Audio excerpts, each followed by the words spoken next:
Now I'm going to start working on the fuel system. I want to replace the hoses and the fuel filter with something a little better quality. I prefer to use this translucent yellow Tygon fuel hose. It's a good quality hose, as well as if you're ever troubleshooting anything, you can see the fuel. You can verify that you have fuel flowing to your carburetor that way. You can see right through the hose. For the filter, I'm going to use a Visu filter. It's just a clear filter. You can also use a lawnmower or motorcycle fuel filter. You can get them at Walmart or small lawn and garden parts stores. Should be usually 3/16 of an inch, or sometimes you can use 1/4 inch hose and filters on these. I'm also going to replace this vacuum Petcock while I'm in here with a manual Petcock. So it's just a switch. You can turn the fuel on and off manually, instead of what this does is it needs a vacuum signal from the engine. It's connected to your intake manifold, and it'll only supply fuel when there's vacuum. So that's good for safety in a way, because as long as whenever your engine isn't running, it's not going to be allowed to pump any fuel. But these do tend to go bad, and they're a little tougher to prime the carburetor if you're doing jet changes or on your first start or anything like that. I just prefer the manual. Up to you. You can leave this in place, but I'm going to show you how to replace it with a manual. So I'm going to start removing this hose here. It's got the fuel filter attached to it. Trace it all the way up, and you should see it goes to a nipple on the bottom of the fuel tank. And it'll have one of these clamps on it. All these clamps do is you just pinch them and then pull them back out of the way. So do that. You can pull this hose off. I'm not going to worry about pulling it off of here, because I won't be using any of this from the fuel tank to the carburetor. I won't be using any of that later. This bolt should be an 8mm hex head. It may have a 10mm hex head nut on the back of it. So go ahead and remove that. Once you get that disconnected, you should see there's a vacuum line back here attached to it, and you can trace that up, and it's going to run all the way to your intake manifold here. So go ahead, take the clamp off the intake manifold,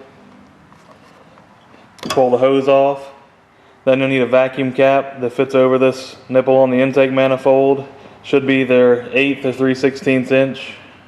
Even though you use a vacuum cap that's a tight fit, I do like to put a small zip tie around there just to be sure it can't come off. Now if you trace the other wire from the Petcock, you should see that it goes to the inlet of the carburetor.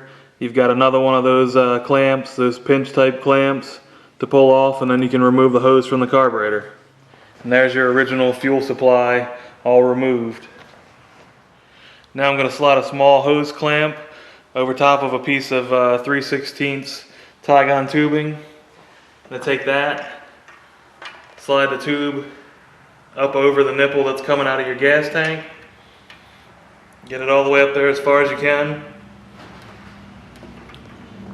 Once that's in place, secure your hose clamp. Make sure you don't tighten it up so much that you're cutting into the hose. Just want it snug. Now before I cut this hose off or decide where anything's going to be, I like to do a little test routing here. When you're running your fuel line, you want to try to go a fairly steady downhill slope from the outlet of your fuel tank to the inlet of your carburetor. Once you've decided that, I go ahead and cut it off right about at the inlet of the carburetor. That's not going to be your final cut, because you've still got to figure out where you want to put your fuel filter and your manual Petcock. I like to put the manual shutoff valve first, just after the fuel tank. That way if I've got to change the fuel filter later, I can just shut this off and change the filter without worrying about fuel running out or having to clamp off any lines. If you're installing the manual fuel shutoff, you should find on it, it has an arrow showing you which way fuel would flow. So the arrow's pointing this way, so I want the fuel to flow that way with the direction of the arrow. So you'll just want to slide the hose over the shutoff valve and secure it with your hose clamp, just like you did on the outlet of the fuel tank.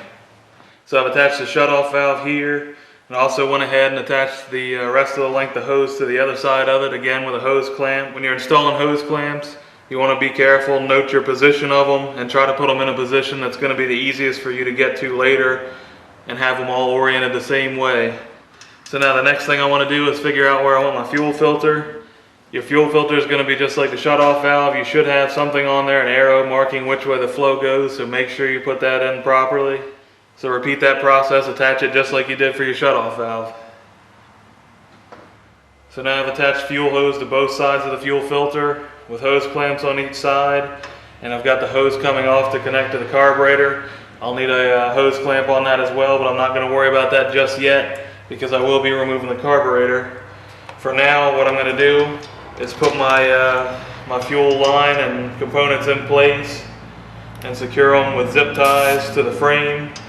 You don't want to secure these so much that you're pinching off the fuel line. You just want to keep them in place. Again, trying to remember that you want a steady downhill slope.